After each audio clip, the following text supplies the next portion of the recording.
नमस्कार, ईशा कुकिंग किचनमध्ये आपण आज बनवणार आहोत चमचमीत आणि झणझणीत अशी तर्री पोहे। चला तर मग तर्री पोहे कसे बनवायचे हे आपण आज पाहणार आहोत। त्यासाठी आपण आता पोहे घेऊन घेऊ। पोहे हे पाव किलो घेतलेले आहेत, ते आता आपण भिजत घालूया। आता आपण पोहेसाठी लागणारे साहित्य आणि तर्रीसाठी लागणारे साहित्य हे कट करून घेऊया। त्यासाठी मी 2 मोठे कांदे घेतलेले आहेत, ते आता आपण बारीक चिरून घेऊया। कोथिंबीर कापून घेऊया। 1 टमाटर घेतलेला आहे।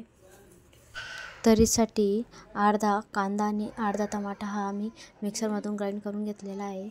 2 चमचे चटणी, 1 चमचा गरम मसाला, जिरं, लसूण, अद्रक लसूण पेस्ट घेतलेले आहे। आता आपण तर्री बनवून घेऊया। एका कढईमध्ये मी तेल घेतलेलं आहे, त्याच्यामध्ये कढीपत्ता, जिरं, मोहरी हे तडतडू दिलं। त्याच्यानंतर मी कांदे घातले, टमाटे घातले, अद्रक लसूण पेस्ट घातली आहे, ती चांगली आता परतून घेऊया। त्यानंतर आपण त्याच्यामध्ये अर्धा कांदा आणि टमाटर याची पेस्ट केली होती तीही आपण त्याच्यात घालूया आणि तीही चांगली परतून घेऊ। तिचा कच्चापणा जाईपर्यंत आपण त्याला परतून घेऊया। आता थोडं तेल सुटेस्तोवर आपण त्याला परतू देऊया।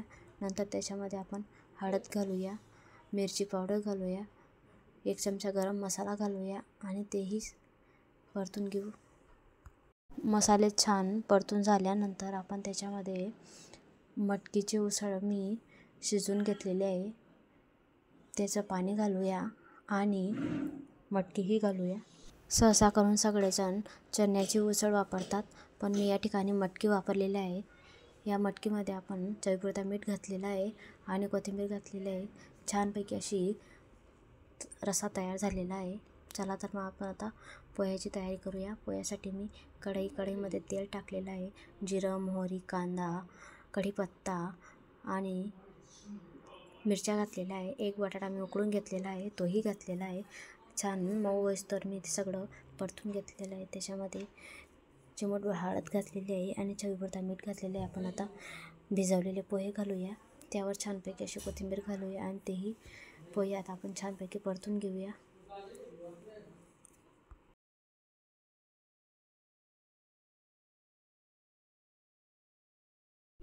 मस्तपैकी छान असे पोहे झालेले आहेत। चला आपण आता पोहे आणि रस्सा सर्व करून घेऊया। झणझणीत रस्सा पोहे, अगदी तोंडाला पाणी सुटते। वा, छान!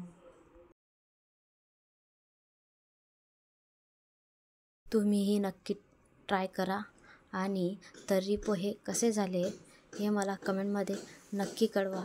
धन्यवाद।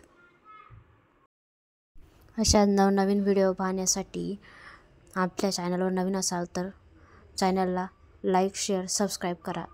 थँक्यू।